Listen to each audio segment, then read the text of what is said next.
Nag-aasam ka ba ng tagumpay kaya lang sa halip na tagumpay ang makamit mo? Minsan nagiging stress pa. Alam mo, sa paghahanap natin ng tagumpay sa buhay, ay mas madalas nahuhulog tayo sa salasalabat ng mga pangyayari na hindi natin inaasahan. Kaya sa halip na tagumpay at pag-asa, mas madalas, nauuwi pa ito sa dissatisfaction. Pero pag-isipan natin ito, paano kung mali naman pala yung klase ng tagumpay o success ang hinahabol natin? Paano kung binigay natin yung lahat-lahat ng time at effort sa gusto nating tagumpay, pero hindi pala ito ang bagay na nakakapagbigay ng satisfaction sa atin? At pagbabalikan mo ng tingin ang iyong nakalipas, sasabihin mo, sayang yung binigay ko at pinuhunan sa relasyon na ito, sa trabaho na ito, sa organisasyon na ito. Paano kung ang totoong premyo o prize o gantimpala pala na dapat nating hinahabol ay hindi naman matatagpuan sa promotion, recognition ng mga tao, dami ng pera sa bangko, taas ng edukasyon, ganda ng sasakyan o bahay, o nakuha mo yung gusto mong muscle o body shape at iba pa? Kaibigan, ang totoong success ay hindi lang yung may naabot ka o na-achieve dito sa lupa, kundi ang totoong success ay higit pa dyan. Ang success ay hindi nasusukat sa dami ng mga temporaring bagay na naipon natin, kundi ang totoong success ay mga bagay na naipon natin na magtatagal at mananatili hanggang sa susunod na buhay.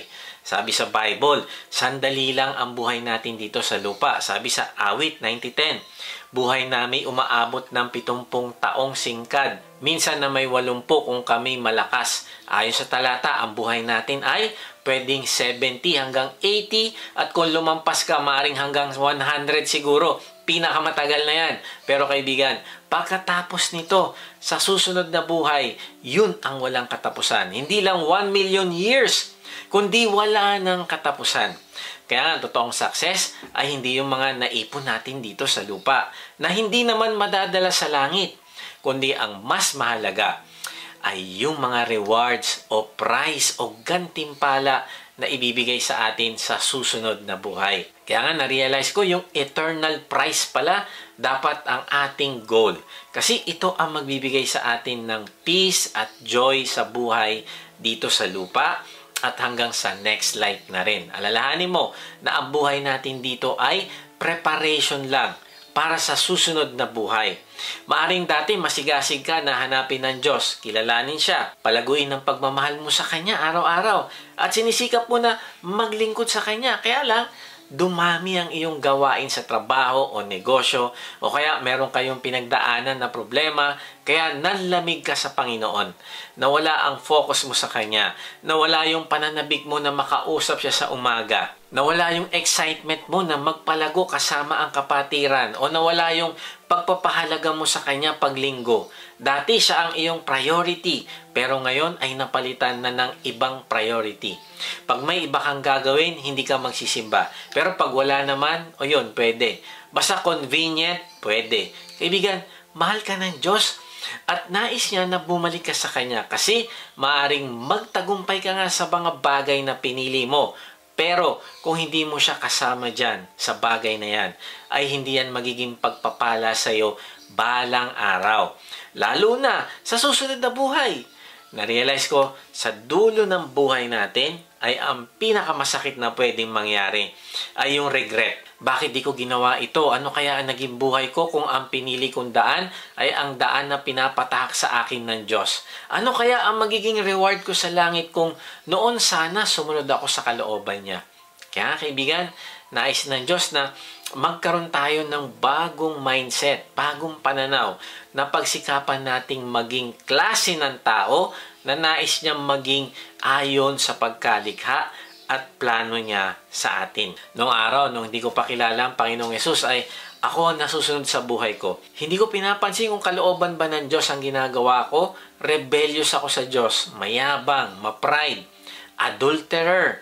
Gusto ko ako ang bida sa mata ng tao at dahil dito kahit mali ang paraan ng pagkita ng pera, kahit mawalan ako ng time sa Diyos pag Sunday, okay lang gagawin ko. Basta sa ngalan ng pera at pleasure.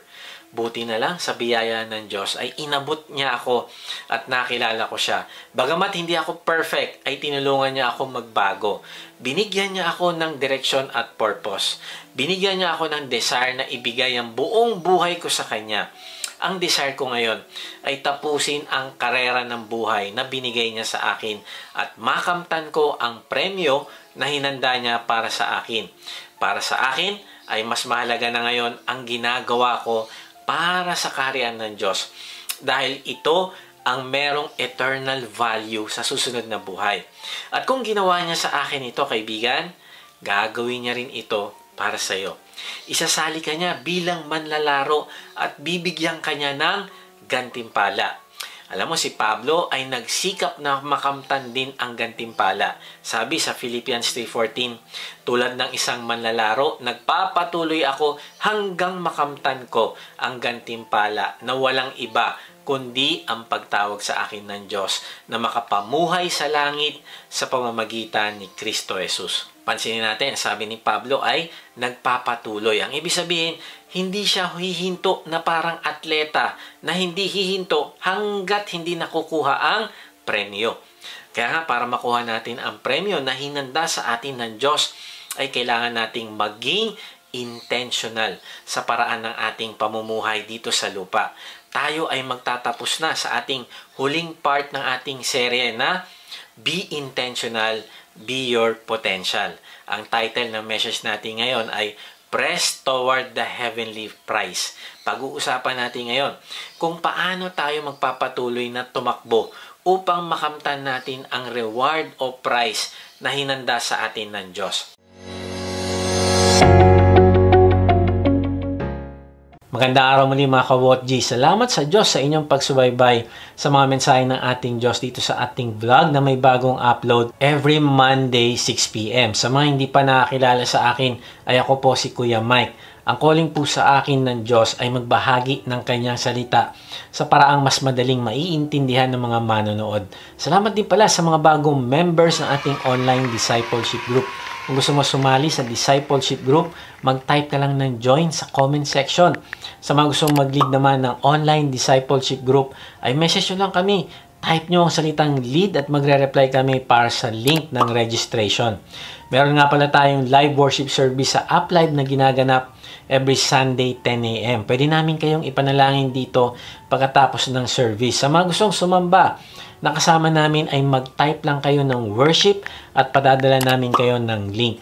Kung hindi ka pa nga pala nakakasigurado sa iyong kaligtasan, hindi ka sigurado kung matapos ka mawala sa mundong ito ay makakasama mo ang Diyos sa langit, mag-type ka ng save sa comment section at babahaginan ka namin ng mabuting balita. So bilang manlalaro, paano tayo magpapatuloy upang makamtan natin ang gantimpala ng Diyos para sa atin? Meron tayong 3 point. Focus forward, follow faithful footsteps, fix your eyes above. So pag-usapan natin ang number 1, focus forward. Mag-focus ka sa hinaharap. Mag-focus ka sa iyong objective o goal.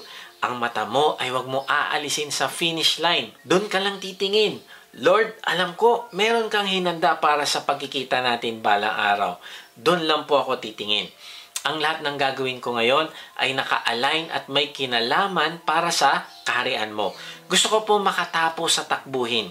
Ang ibig sabihin ng titingin ka lang sa finish line, kakalimutan mo ang nakaraan na maaring magpabagal sa takbo mo o magpahinto sa iyo.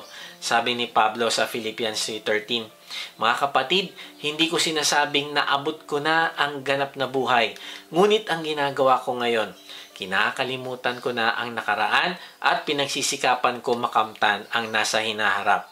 Ang sabi ni Pablo ay, kinalimutan ko na ang nakaraan. Ang konteksto nito ay napakaraming achievements ni Pablo sa nakalipas. Siya ay totoong Hudyo na mahalaga noon sa Jewish society. Pagdating sa kautusan ay napakahigpit din niya sa pagsunod. Ito ang nagbigay sa kanya ng pride. Tapos naging matagumpay din siya sa pagtugis at pag-persecute sa mga Christians. At kinilala ito ng kanyang mga kasamahan. Tapos kinukonsidera niya din na siya ay blameless. Wala ka maipipintas sa kanya kung righteousness lang din naman ang pag-uusapan. Kung pagsunod lang din naman ang pag-uusapan. Naku, masyado siyang legalistic. Talagang sinusunod niya ang kautusan. Mataas ang tingin sa kanya ng kanyang mga kababayan. Pero, tingnan mo, sabi niya, ang lahat ng ito ay kinalimutan ko na kasi meron pang mas importante kaysa sa mga achievements na ito. At sa halip, ang trato niya sa kanyang achievements, alam mo kung ano?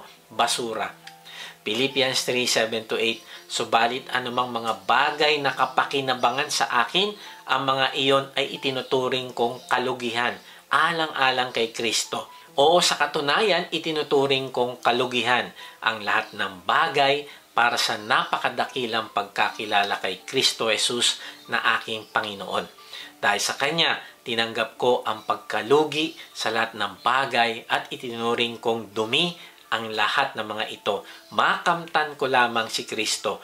Ang sabi niya, yung mga achievements ko, tinuring ko dati na kapakinabangan pero kalugihan pala sila. Grabe, kala niya, yung mga tagumpay niya ay may pakinabang pero sabi niya, nalugi lang pala ako, bankrupt. Na-realize ko, kahit anong achievement natin, kahit anong taas ng edukasyon natin, kahit anong taas ng kalagayan natin sa society, kahit anong ganda ng mga lugar na napasyalan natin, kahit anong dami ng relasyon at kayamanan ay hindi yan kapakinabangan kung wala ang Diyos sa equation ng buhay mo. In fact, yan ay kalugihan, bankrupt. Bakit? Kasi sa mundo mukhang successful ka, pero sa susunod na buhay ay bankrupt, lugi. Kaya sabi ni Pablo, tinanggap ko na yan, kalugian na yan. Di bali nang mawala yan. Itinuring ko na yan na dumi. Sa ibang translation ay basura. Sa salitang Griego, ang dumi ay skeubalon. O dumi o pupo. Medyo ang pangit pakinggan, pero grabe. Yung mga achievement niya, ang sabi ni Pablo, ay pupo lang, dumi lang, basura lang. Now, bakit ganun ang turing niya sa kanyang mga achievements? Sabi niya sa verse, di ba? Itinuring ko itong kalugihan para sa napakadakilang pagkakilala kay Kristo Jesus na aking Panginoon. Wow! Dahil sa sobrang dakila ng pagkakilala sa Panginoong Jesus, sobrang glorious ng Diyos, ay ang dating mamahalin na material na bagay ay naging walang halaga, patapon, waste, o kalugihan. Tapos sabi niya pa, itinuring kong dumi ang lahat ng mga ito, makamtan ko lamang si Kristo. Ang ibig sabihin ay walang value para sa Kanya ang kahit anong human accomplishments kung ikukumpara sa kadakilaan o glory ng pagkakilala sa Panginoong Yesus. Ang ibig sabihin, hindi siya tatablan ng inggit kahit makita niya yung kanyang mga kaibigan sa Facebook na nagta-travel sa ibang bansa. O kaya mataas ang posisyon sa opisina. O kaya niyayabang nila yung kanilang sasakyan. Now, hindi ko sinabi na mali ang pagsusumikap. Okay lang yan. Basta ang motivation mo ay kaya mo ginagawa yan ay para mag-glorify mo ang Diyos sa iyong buhay. Pero si Pablo parang sinasabi niya, hindi ako maiinggit dyan. Ito nga, ang mga achievements ko, itinuring kong basura. Makamtan ko lang ang Panginoong Yesus. Wow, parang sinasabi niya, hindi ko ipagpapalit ang fellowship ko sa Panginoong Yesus sa pera. Hindi ko ipagpapalit na maging alagad ako ng Panginoong Yesus para sa karelasyon ko. Para sa akin, ito ang pinakamahalaga. Ang lahat ng inaakala kong premyo o gantimpala o success ay basura pala kung ikukumpara sa Panginoong Yesus. Kaibigan, tanong mo ito sa sarili. Sino o anong bagay ang pinakamahalaga sa iyo? Yung isang klase ay kalugihan at yung isang klase ay kapakinabangan. Yung isang klase ay basura. Yung isang klase ay glory na galing sa Diyos. Kaibigan, ano ang willing kang mawala? Makamtan mo lamang ang Panginoong Yesus. Alam mo, hindi ka makakapag-focus forward kung nakatingin ka lagi sa past achievements mo, kung mas mahal mo yung past achievements mo kaysa sa Panginoong Yesus. Simulan mo mag-focus sa finish line. Mag-focus ka sa finish line dahil balang araw magtutuos kayo ng Panginoong Yesus. Mag-focus ka sa pagpapalago ng relasyon mo sa Panginoong Yesus. Siya ang pinaka-importante. May isang sikat na manunugtog ng selo, si Pablo Casals. Siya ay nasa 85 years old na, pero patuloy pa din siyang nagpa-practice sa pagtugtog ng kanyang instrumento sa loob ng 4 hanggang 5 oras araw-araw. Imagine mo yun. Kahit pa nga sobrang dami na ng kanyang achievements. Kaya't may nagtanong sa kanya, bakit po sobrang tiyaga nyo mag-practice araw-araw ng walang tigil? Alam mo, sabi niya, I have a notion that I am making some progress. Grabe, sabi niya, feeling ko nag-i-improve ako ng nag-i-improve sa araw-araw na pagpapractice ko. Wow! Ang ibig sabihin, alam niyang di pa siya tapos. Wala pa siya sa finish line. Kaya kailangan niya pang mag-improve. Hindi siya nakatingin sa past achievements, kundi nakafocus siya sa hinaharap. Kaibigan, ganitong attitude ang kailangan nating magkaroon. The more ka nagiging matagal ng alagad ng Panginoong Hesus, the more na lumalaki ang ministry mo o dumadami ang mga alagad mo, ay the more mo sasabihin, kailangan ko lalo makilala ang Panginoong Yesus. The more ako lalong dapat mag-aral, the more ako dapat maging intimate sa Diyos, the more ako lalong dapat maging salt and light, the more ako lalong lumago sa pagmamahal sa aking asawa, the more ako lalong maging mas mabuting magulang kumpara sa nakaraang taon. Bakit? Kasi pag iniisip mo na okay na ako sa status ko ngayon, wala naman akong problema, kaibigan, mali. Kasi the moment na huminto ka sa pag-unlad, ayan na rin ang araw ng iyong pagbagsak. Last Tuesday, nagkaroon kami ng accountability mag-asawa sa aming D-group leaders. At na-realize ko, marami akong dapat i-improve sa aking pagmamahal sa aking asawa. Kaya gumawa ako ng set of questions na tinatanong ko sa kanya base sa mga bagay na napag-usapan namin. Halimbawa, did I avoid comparing today? Did I refrain from demanding today? Did I serve you today? Did I disciple you today? Did I express love for you today? Did I speak calmly today? Was I patient today? Did I give time to you today? Was I honest today? Did I make you feel important today? Grabe, feeling ko ay okay na ako pero ang dami ko palang kailangang i-improve. Hindi pala ako dapat mag-relax, dapat pala nakatingin ako sa finish line. At sa araw-araw ay binabantayan ko ito, mga tanong na ito, na dapat ang sagot ng asawa ko ay true. Kasi gusto ko ma-feel niya na mahal ko siya. Kaya kahit na nasa panahon ng pressure at stress, ay kailangan kalmado pa rin. Sabi sa Philippians 3:15-16, kaya nga sa lahat ng mga ganap ay kailangan magkaroon ng ganitong kaisipan. At kung sa anumang bagay ay naiiba ang inyong kaisipan, ipahahayag din naman ito sa inyo ng Diyos. Gayunman, lumakad tayo sa pamamagitan ng gayon ding paraan na natamo na natin upang magkaroon tayo ng nag-iisang kaisipan. Sabi ni Pablo, kailangan ganito tayo mag-isip. Nakatingin lagi sa finish line. Focus forward. Kailangan hindi maging stagnant o dumulas pabalik. Narealize ko ang kalaban pala ng tagumpay sa hinaharap, yung naging tagumpay natin sa nakaraan. Alam mo, yung kumpanya ng Kodak, ang pinakamalaking kumpanya noon pagdating sa camera at films. Humakot sila ng maraming awards at papuri. Kaya lang, yung tagumpay nila ang pumigil sa kanila para pag-aralan at gawin ang digital cameras. Sabi nila, mababawasan kasi ang kita sa film. Sa kabaligtaran naman, yung kalaban nila, 1990s at 2000s, yung Canon at Nikon ay tuloy-tuloy na dinidevelop ang digital camera. Hanggang sa lumiit na lumiit ang market shares ng Kodak at nung taong 2012 ay nag-declare ito ng bankruptcy. Kaibigan, suriin natin yung ating sarili kung nakafocus ba tayo sa pagsulong, paharap, o nakatingin na lang tayo sa naging achievement natin sa nakaraan. Maaring sa ating career, iniisip mo, best employee ako 2020, okay na ako. Kaibigan, praise God. Pero keep on improving for God's glory. Sa ating spiritual growth, maaring sinasabi mo, nakakapagsimba naman ako pag linggo. Praise God, kaibigan. Pero keep on improving. Makipag-usap ka sa Diyos araw-araw sa pamamagitan ng pagbabasa ng Kanyang salita. Huwag ka titigil na kilalanin siya ng personal dahil wala itong katapusan. Kailangan mo at ako na lumago sa pagmamahal sa Kanya ng higit sa ating sarili at higit sa ating asawa, anak at iba pa. Kailangan siya ang maging pinakamahalaga sa buhay natin. Maring iniisip mo, nakapag-share naman ako ng gospel 10 years ago. Yung lalaki na yon lumago na. Praise God, kaibigan. Pero keep on improving. Mag-create ka ng opportunities para maibahagi mo ang kaligtasan sa mga nakakasalamuha mo sa araw-araw. Focus forward.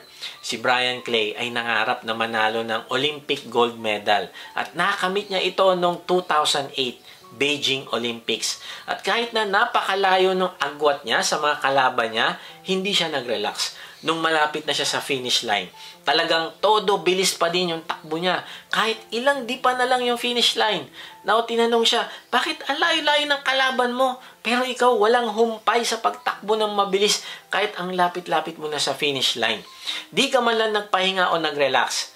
Now, tingnan mo ang kanyang mindset. Sabi niya, sa 8 years kong pagpapakahirap sa training, meron itong tinuro sa akin na kailangan kong magpatuloy na tumakbo ng buong lakas hanggang sa finish line at huwag mag-relax dahil merong mga bagay na pwedeng mangyari na hindi ko inaasahan. Kaibigan, may mga bagay na pwedeng mangyari at hindi ka makaabot sa finish line kung magre-relax ka ngayon. Kung hindi ka tuloy-tuloy natatakbo ng buong tulin na nakafocus ang mata sa finish line, naku kaibigan, maaaring manghina ang iyong pananampalataya. Kasi hindi mo alam, may mga dumarating na challenges. Maaaring mawalan ka ng purpose at direction. Maaaring biglang may mga bagay na maging mas mahalaga sa iyo kaysa sa Diyos. Maaaring hilahin ka ng temptation. Maaaring mawalan ka ng impact sa ibang tao. Hindi ka maging mabuting impluensya sa iba. Maaaring mapalayo ka sa Diyos at tuluyang mawala ang peace at joy na nakukuha natin sa presensya ng Diyos. Kaibigan, maaaring isa ka sa patawid na sa finish line ng buhay. Malapit ka na sa dulo ng buhay, pero tanda mo ito, gusto ka pang gamitin ng Diyos? Malaki pa ang magiging impact mo sa iba. Kaya huwag kang mag-relax o huminto. Focus, forward.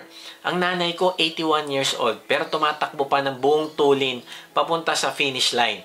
Patuloy niya pinapalago yung kanyang relasyon sa Diyos sa pamamagitan ng pakikipag-usap niya sa Diyos araw-araw. Hindi din siya humihinto sa pagpapalago. Tuloy-tuloy siya sa pag-attend sa kanyang 2 D-group leaders. Siya din ay patuloy na nag-aaral sa GLC. Nakagraduate na siya sa level 2. And I think sa August, gagraduate na rin siya sa level 3. Meron din siyang nililid na D-group. Hindi niya iniisip na mag-relax. Kaibigan, hanggang ngayon ang kanyang buhay ay may impact pa din sa ibang tao. Now, paano na lang tayong mas bata pa? Mas lalo nating dapat pagsikapang lumago ng lumago, maglingkod ng maglingkod, at huwag huminto. Alalahanin mo na sa ating paglilingkod ay walang retirement. Bakit? Kasi sa heaven, wala nang kapaguran. Sobrang ganda doon. Doon tayo babawi. Pero in the meantime, focus forward. Focus on your heavenly goal. Ako, ang goal ko this year, Lord willing, ay makagawa ng mobile app na tutulong sa mag-asawa na magpalago ng kanilang relasyon. Kaya samahan niyo ako na ipanalangin ito upang maraming couples ang makinabang dito. Kaya nga, ang hindi pwede ay ang magpalutang-lutang ka lang. Walang nangyayaring pagsulong. Parang dahon na nahulog sa ilog tapos tinatangay-tangay na lang ng alon. Kaibigan, ito yung nakakatakot. Tanda mo ito. Hindi kailangan ng hard work o pagsisikap mo na magpalutang-lutang ka lang. Hindi. Yung wala ka lang gawin para sa relasyon mo sa Diyos, sapat na yan para tangayin ka ng agos palayo sa Diyos. Huwag ka lang magpatuloy sa pagsisikap mo lumago. Nako, sigurado mapapalayo ka na sa Diyos. Huwag ka lang sumagwan, pasalungat sa agos. Nako, tatangayin ka na palayo ng agos. Kaibigan, balik ka sa Diyos. Focus forward. Huwag ka hihinto dahil merong reward na nag-aantay sa iyo sa langit. So bilang manlalaro, paano tayo magpapatuloy upang makamtan natin ang gantimpala ng Diyos para sa atin? Number 1, focus forward. Number 2, follow faithful footsteps. Susundan mo ang yapak ng mga taong tapat sa Diyos. Tignan mo ang mga alagad ng Panginoong Hesus na nagiging kalarawan niya sa isip, sinasabi at ginagawa. Tignan mo ang magaganda nilang ginagawa na pwede mong gayahin. Tuloy natin, sabi ni Pablo, Philippians 3:17, mga kapatid, magkaisa kayo sa pagtulad sa akin. Pagmasdan ninyo ang mga lumalakad ayon sa halimbawang nakikita ninyo sa amin. Ang sabi dito ay magkaisa. Ang kausap dito ni Pablo ay mga alagad ng Panginoong Hesus o mga Kristiyano. Sabi niya, pare-parehas tayo. Ito ang gawin nating lahat. Tumulad kayo sa akin. Parang sinasabi ni Pablo ay, kung anong ginagawa ko ay gagawin mo din. Kung paano ako magmahal, gayon ka din magmamahal. Kung gaano ako kapassionate na maglingkod sa Diyos, ay gayon ka din kapassionate na maglingkod. Kung gaano ako ka-intimate sa Panginoong Hesus, ay ganon ka din maging intimate sa Panginoong Hesus. Tularan mo ako. Kung gaano ako ka-passionate gumawa ng alagad, ay ganun ka din ka-passionate gumawa ng alagad. Ang ibig sabihin, pwede naman pala tayong tumulad sa ibang tao, pero pipiliin lang natin ang tamang tao. Magugugol tayo ng panahon sa mga makadiyos na tao at hahayaan natin yung kanilang mabubuting attitudes ang makaapekto sa ating pag-iisip at gawa. Meron ako mga tao na tinitingnan sa buhay ko at ginagaya. Isa na dito yung aking D-group leader at iba pang mga kaibigan. Noong late 17th at 18th centuries ay merong isang Italian craftsman na nagngangalang Antonio Stradivari na gumagawa ng pinaka-famous at pinaka-mamahaling violin. Ang halaga nito ngayon ay $1 million at halos 500 na lang sa buong mundo ang meron nitong ganitong violin. Maraming nag-attempt na gayahin ito pero hindi nila ma-replicate yung kalidad ng tunog ng violin na ito. Bagamat alam nila ang mga materialis na ginamit pero hindi nila alam yung craftsmanship kung paano ito binuo ni Stradivari. Wala kasi siyang manual, hindi siya nakapagsulat. Kaya yung kanya mga apprentice, tinuturuan niya sa pamamagitan ng elbow learning.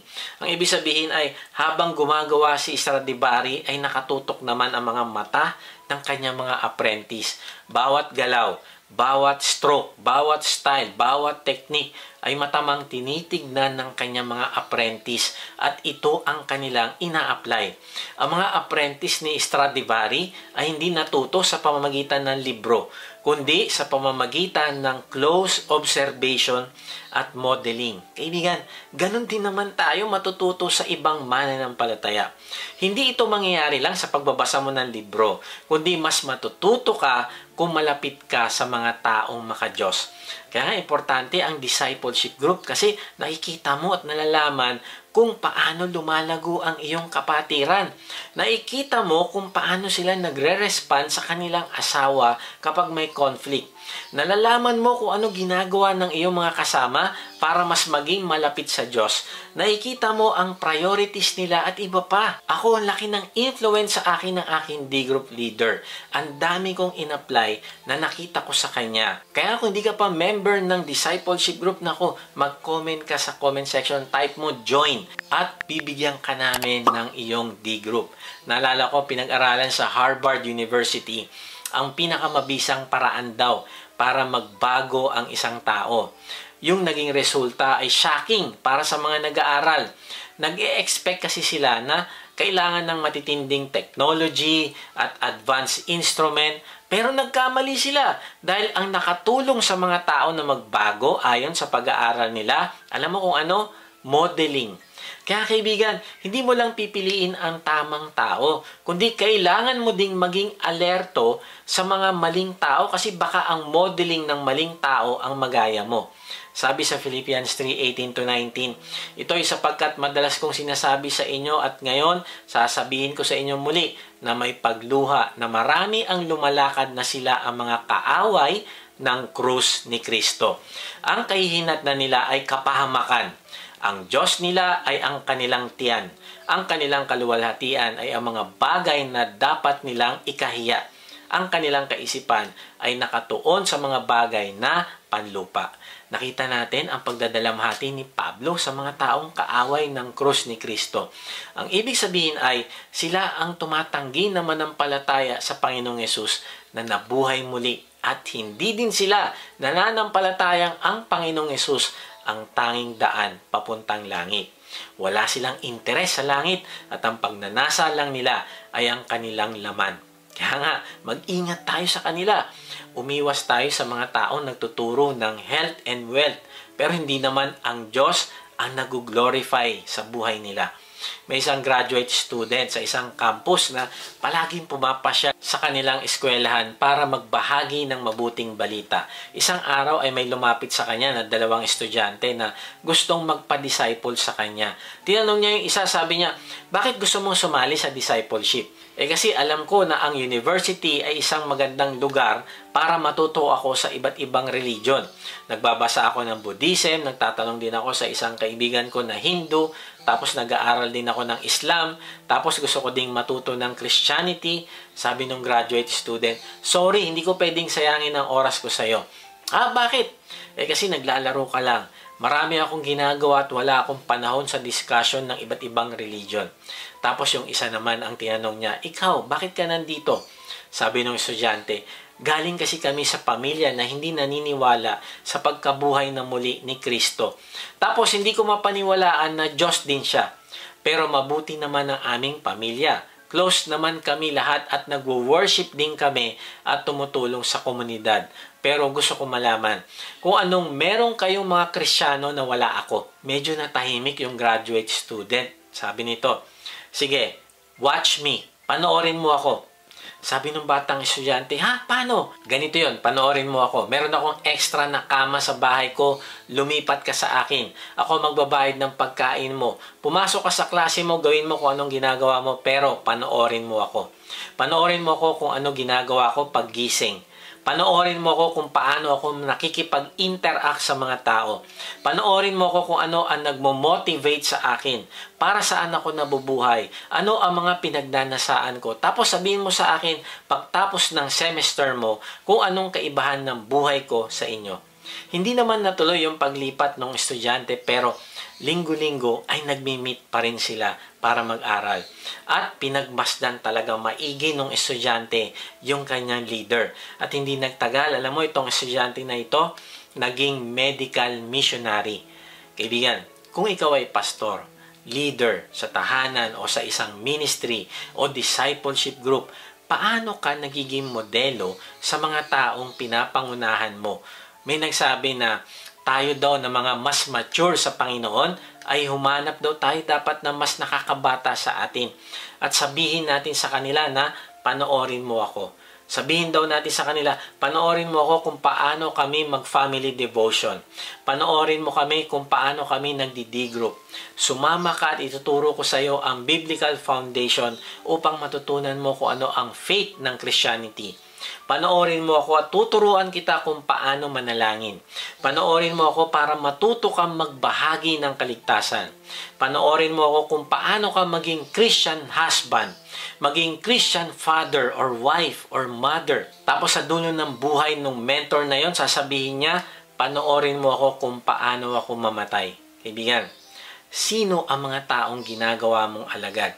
Sino ang mga taong mini-mentor mo? Nakikita ba sa family mo? Nakikita ba sa opisina mo na ikaw ay isang Kristiyano? At hindi lang yon, sino ang mga taong pinapanood mo naman?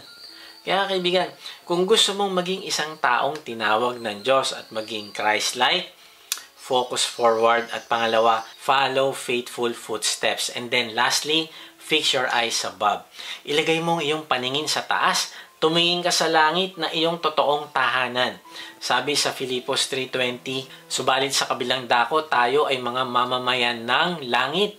Doon nagmumula ang tagapagligtas na hinihintay natin ng may pananabik, ang Panginoong Jesucristo. Wow, napakagandang talata. Sabi ni Pablo sa mga taga-Filipos na mga Kristiyano o alagad ng Panginoong Yesus na kayo ay mamamayan ng langit. Grabe, sila ay citizen of Rome. Pero tingnan mo, sabi ni Pablo, citizen of heaven kayo.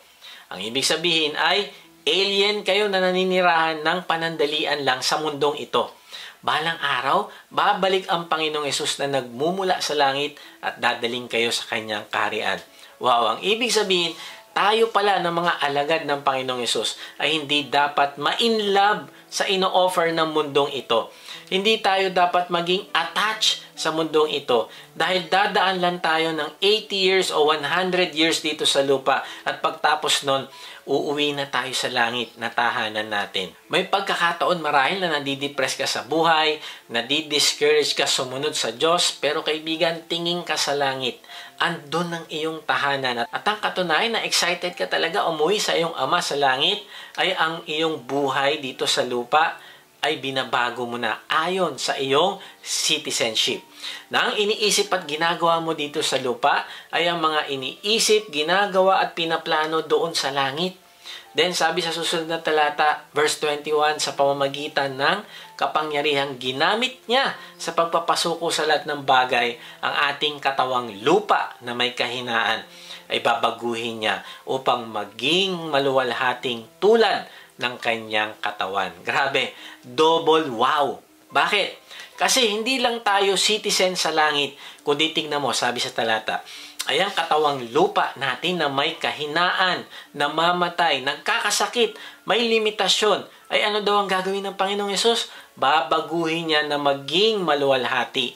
Wow! Yung lumang katawan natin ay papalitan ng glorified body. Anong klaseng katawan daw?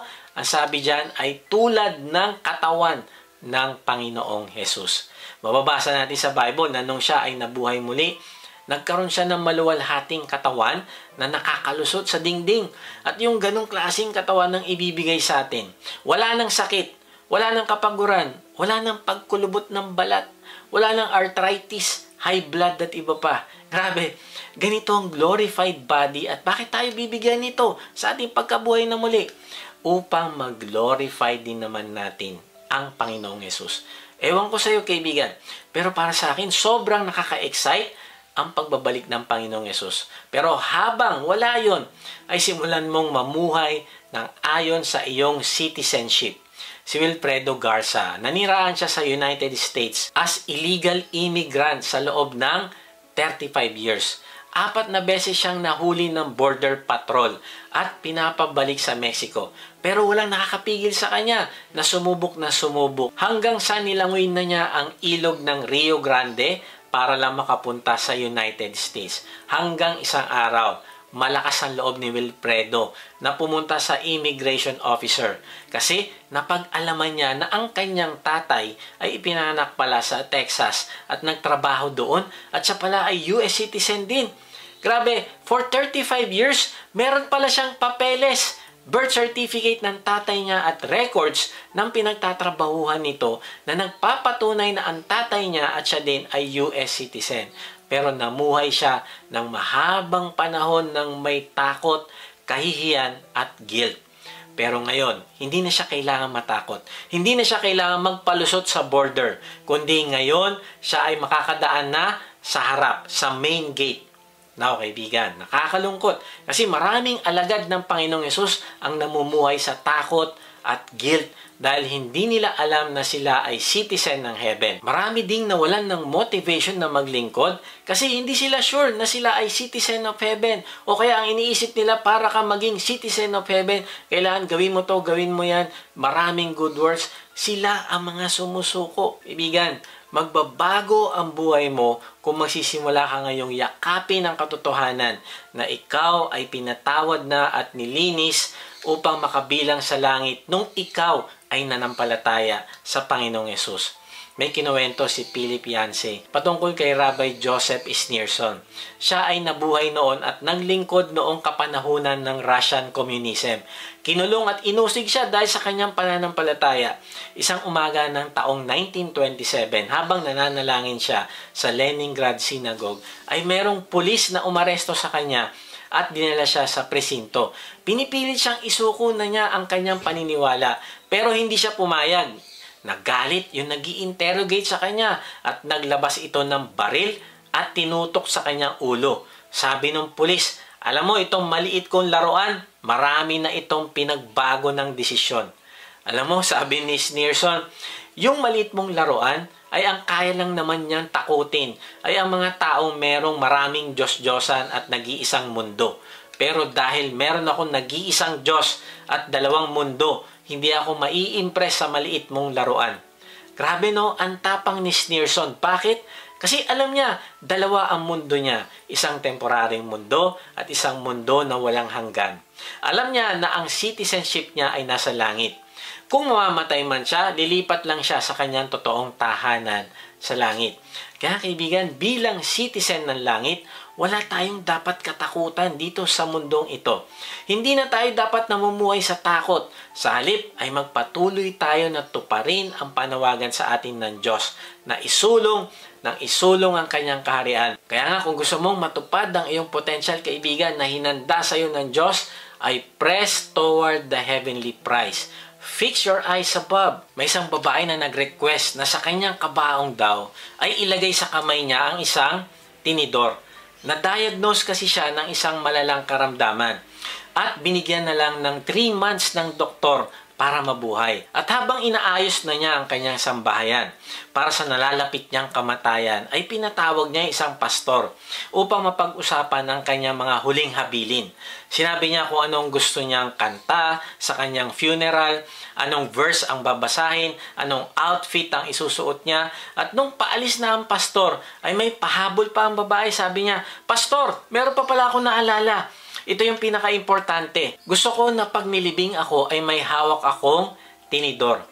Medyo natahimik yung pastor. Sabi niya, "Hindi ko maintindihan kung bakit gusto mo ng tinidor. Kasi pastor, ang lola ko ay kinuwento sa akin ng istorya na ito. Kaya gusto ko ding ipasa sa iba. Alam mo, dami ko nang napuntahan na party. At tuwing matapos kaming kumain ng main course, binubulungan ko yung katabi ko. Sabi ko sa kanya, hawakan mo lang ang tinidor mo. The best is yet to come." Kasi bakit? Parating na yung dessert. Yung chocolate cake or apple pie. Kaya ang gusto ko, pastor, pag nasa kabaong na ako, makita nila na may hawak akong tinidor. At pag tinanong nila kung bakit may hawak akong tinidor, ay sabihin mo sa kanila, nahawakan mo lang ang tinidor mo. The best is yet to come. Alam mo, mangyak-yak yung pastor, naniyakap niya yung babae. Alam niya na ito na ang huli nilang pagkikita, pero masaya siya dahil alam niya na alam nung babae na siya ay citizen of heaven. At alam niya na papunta na siya sa best destination niya. Kaya kaibigan, tuwing hahawak ka ng tinidor, alalahanin mo, the best is yet to come. Babalik ang Panginoong Hesus at makakasama natin siya sa langit. Yun ang pinaka-the best na pwedeng mangyari sa atin. Kaya huwag mo sayangin ang buhay mo. Habang nag-aantay tayo sa pagbabalik niya, maglingkod tayo ng maglingkod. Magdala ng kaluluwa sa kanyang kaharian. Sabi ni Pablo, Philippians 1:21, sapagkat para sa akin, ang buhay ay para kay Kristo. At ang kamatayan ay pakinabang. Kaibigan, kung ikaw ang tatanungin, para saan ka nabubuhay? Kung nabubuhay ka para sa sarili, ang kamatayan ay kalugihan. Pero kung nabubuhay ka para kay Kristo, sabi sa talata, ang kamatayan ay pakinabang. Simulan mo piliin ang mabuhay para sa Panginoong Hesus.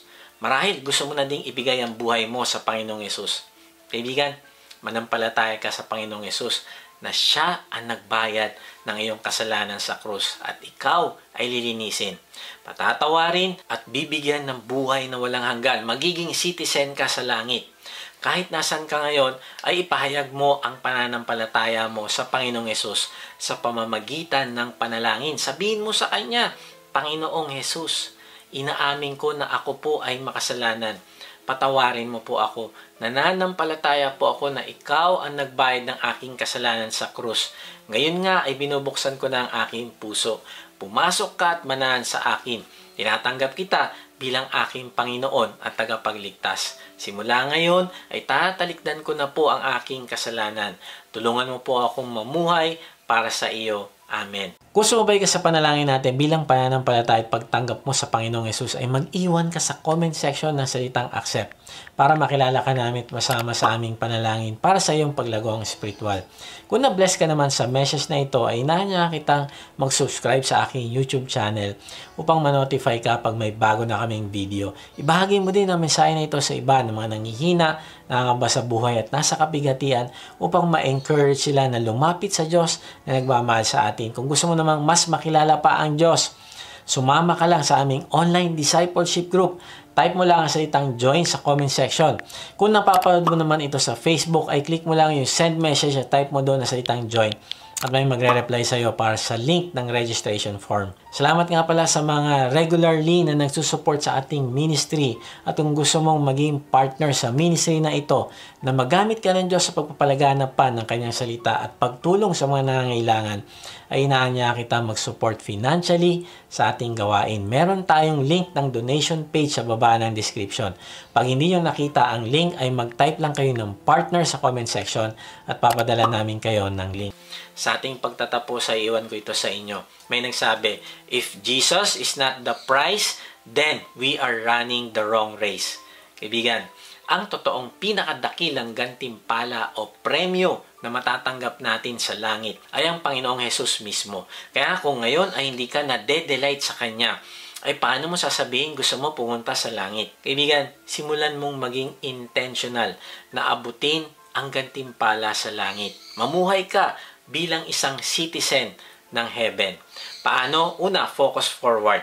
Kalimutan mo na ang mga nakaraang kabiguan at tagumpay at mag-focus ka sa finish line. Gawin mo yung pinapagawa sa iyo ng Diyos ng tuloy-tuloy. Huwag ka hihinto hanggang sa dulo ng buhay mo. Pangalawa, follow faithful footsteps. Tularan mo ang mga taong maka-Diyos at tapat na naglilingkod sa Diyos. Gayahin mo ang mabubuting nilang halimbawa. Pangatlo, fix your eyes above. Tingin ka lang sa langit, sa Panginoong Yesus, na totoong reward mo. Huwag ka mamuhay sa takot at guilt, kundi alalahanin mo araw-araw na ikaw ay citizen sa langit at doon sa langit ang iyong totoong tahanan. Kapag ginagawa mo ito, ay maaabot mo ang gantimpala na hinanda sa iyo sa langit. Kaya kaibigan, be intentional, be your potential. God bless.